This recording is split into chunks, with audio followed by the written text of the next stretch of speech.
વડોદરા જિલ્લાના ખટંબા ગામની આશરે 6 લાખ ચોરસ ફૂટ શ્રી સરકાર જમીન મામલે કોંગ્રેસે ગંભીર આક્ષેપો સાથે તપાસની માંગ કરી છે. કોંગ્રેસના જણાવ્યા મુજબ આ જમીનની કિંમત રૂપિયા 300 કરોડથી વધુ હોવાનો અંદાજ છે. કોંગ્રેસનો આક્ષેપ છે કે વર્ષ 2016માં ખોટો મરણનો દાખલો તૈયાર કરવામાં આવ્યો હતો. ત્યારબાદ ડભોઈ નગરપાલિકાના ચીફ ઓફિસરની ડિજિટલ સહી, અધિકૃત સીલ અને QR કોડ ધરાવતો જન્મનો દાખલો કેવી રીતે તૈયાર થયો તે અંગે પણ સવાલો ઉઠાવવામાં આવ્યા છે. કોંગ્રેસના આક્ષેપ મુજબ આ દસ્તાવેજોના આધારે કથિત રીતે પેઢીનામું તૈયાર કરી જમીનના હકમાં ફેરફાર કરવાની પ્રક્રિયા આગળ વધારવામાં આવી હતી. ખાસ કરીને ડિજિટલ સહી અને QR કોડનો ઉપયોગ કયા લોગિન ID મારફતે થયો અને આ પ્રક્રિયા માટે જવાબદાર કોણ છે તેની તપાસ કરવાની માંગ કરવામાં આવી છે. સમગ્ર મામલે કોંગ્રેસે SIT દ્વારા તપાસ, સંબંધિત દસ્તાવેજોની ફોરેન્સિક તપાસ તેમજ સમગ્ર પ્રક્રિયાનો ડિજિટલ ઓડિટ ટ્રેલ જાહેર કરવાની માંગ કરી છે.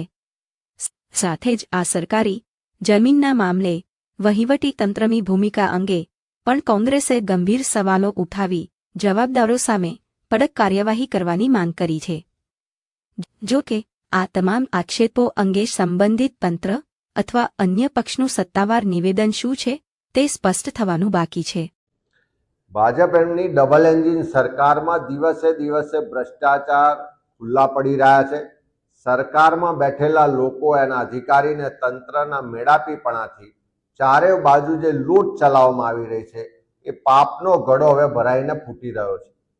એવી જે કૌભાંડ આજે વડોદરા જિલ્લાના વડોદરા તાલુકાના ખટંબા ગામ છે, ત્યાં લગભગ 6 લાખ સ્ક્વેર ફૂટ જેટલી જગ્યા, જેની આજે માર્કેટ વેલ્યુ ગણવા જઈએ તો 300 કરોડ રૂપિયા કરતાં વધારે થાય, આવી કિંમતી મોકાની જમીન સરકારી અધિકારીઓના મેળાપીપણાથી અને કેટલાક જે દલાલો છે, જે બિલ્ડરો છે, જે ભૂમાફિયાઓ છે, એ એમના મેળાપીપણાથી આખી જમીનનો વેપાર થયો, કૌભાંડ થયું છે.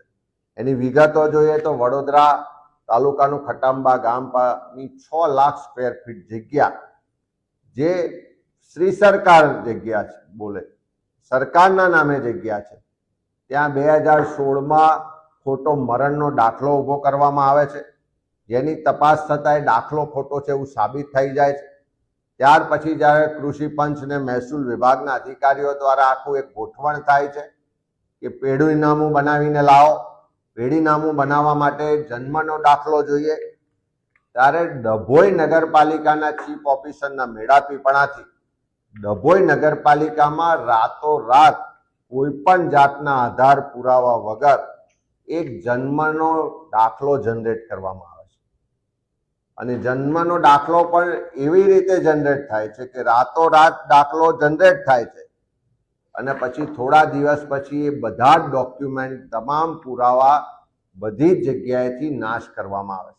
પણ એ દાખલાના આધારે પેઢીનામું થાય છે, દાખલાના આધારે રેવન્યુ ડિપાર્ટમેન્ટમાં જમીનમાં એ નામ દાખલ થાય છે અને જે વ્યક્તિ ભારત દેશમાં નથી રહેતા, માલ્ટામાં રહે છે, એના પાસપોર્ટની વિગતો છે, એ વ્યક્તિના નામે જમીન થઈ જાય છે. 300 કરોડ રૂપિયાની જમીન એક ખોટા જન્મના દાખલાના ડોક્યુમેન્ટ ઊભા કરી અને શ્રી સરકારમાંથી એક ખેડૂત બનાવીને બારોબાર એનો વેપાર થાય છે, કૌભાંડ કરવામાં આવે છે. આવું અનેક જગ્યાએ ગુજરાતમાં ચાલે છે. પણ આ ડભોઈ નગરપાલિકાના ચીફ ઓફિસર, ત્યાંના કૃષિ પંચ ને મામલતદાર ને અધિકારીઓના મેળાપીપણાથી કેવી રીતે સરકારી જમીન હડપવામાં આવે છે એનું આ ઉદાહરણ જોઈએ તો સરકાર આખી આમાં સામેલ હોય, સરકારી તંત્ર ફેલ હોય, એના પ્રત્યક્ષ પુરાવા આપણે જોઈ શકીએ છીએ. ત્યારે અમે સરકારને પૂછવા માંગીએ છીએ કે કોણ આના માટે જવાબદાર છે? આ જન્મનો દાખલો કયા આધારોથી નીકળ્યો, કોની સિગ્નેચરથી નીકળ્યો, કોના લોગિન આઈડીથી આ બધું કાર્યવાહી થઈ, એની તપાસ કરવામાં આવે. શ્રી સરકાર થયેલી 300 કરોડ રૂપિયાની 6 લાખ ચોરસ મીટર જગ્યાનો બારોબાર આવી રીતે વેપાર થઈ જાય, એના માટે કોણ જવાબદારો છે એની સામે તપાસ કરીને કાર્યવાહી કરવા માટે સરકાર તાત્કાલિક SITની રચના કરે.